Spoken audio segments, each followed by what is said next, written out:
সবাইকে নতুন আরও একটা ভিডিওতে স্বাগত। যদি এখনও এই চ্যানেলটি সাবস্ক্রাইব না করে থাকেন তাহলে অবশ্যই চ্যানেলটি সাবস্ক্রাইব করে দেবেন, কারণ এই চ্যানেলে খুবই গুরুত্বপূর্ণ ও তথ্যবহুল ভিডিও আপলোড করা হয়ে থাকে।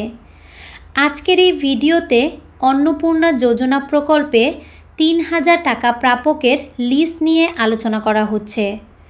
গত ১ জুলাই ২০২৬ রাজ্যের মুখ্য সচিব মনোজ আগরওয়াল জানিয়েছেন যে প্রতিটি গ্রাম পঞ্চায়েত অফিস এবং পৌরসভা অফিসে অন্নপূর্ণার টাকা প্রাপকদের নামের তালিকা দেওয়া হবে। সেই মতো দেখুন, জঙ্গিপুর পৌরসভা তাদের নিজস্ব ওয়েবসাইটে পৌরসভার অন্তর্গত সমস্ত ওয়ার্ডের অন্নপূর্ণা যোজনায় টাকা প্রাপকদের লিস্ট প্রকাশ করেছে। তাই অপেক্ষা করুন সমস্ত অন্নপূর্ণা যোজনায় টাকা প্রাপকদের লিস্ট প্রকাশ করা আপনার নিকটবর্তী গ্রাম পঞ্চায়েত বা পৌরসভা অফিসে। তখন আপনি আপনার নাম দেখতে পাবেন। অনেক উপভোক্তার অ্যাকাউন্টে ইতিমধ্যেই অন্নপূর্ণা যোজনার টাকা জমা পড়েছে, তবে এখনও অনেকেই টাকা পাননি।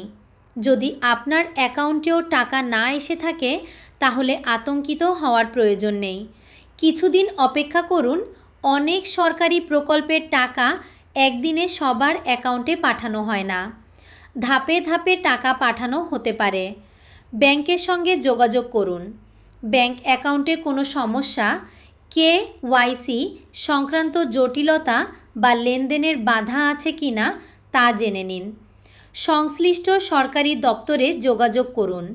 যদি দীর্ঘ সময় অপেক্ষার পরও টাকা না আসে তাহলে ব্লক, পৌরসভা বা প্রকল্প সংশ্লিষ্ট দপ্তরে যোগাযোগ করে আপনার আবেদনের বর্তমান অবস্থা জেনে নিন। আমাদের অন্নপূর্ণা যোজনা নিয়ে women and child development department একটা নতুন সাইট তৈরি করবে, একটা নতুন পোর্টাল তৈরি করবে, যেখানে আপনার গ্রাম ভিত্তিক, গ্রাম পঞ্চায়েত ভিত্তিক, ওয়ার্ড ভিত্তিক যে বেনিফিশিয়ারি আছে ওদের নাম থাকবে।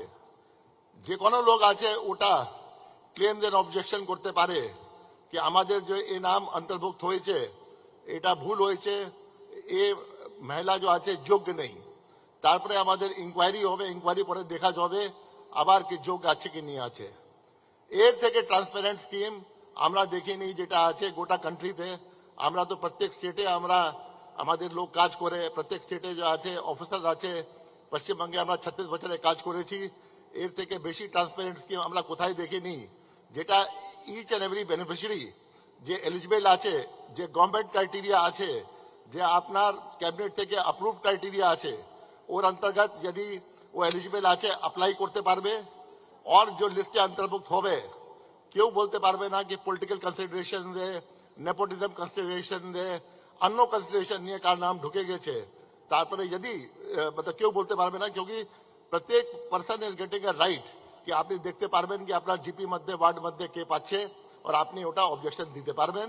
और 15 দিন থেকে 1 মাস মধ্যে অবজেকশনে যে ক্লেম অফিসার আছে ওটা as per right to public service delivery act ওটা নিষ্পত্তি হয়ে যাবে।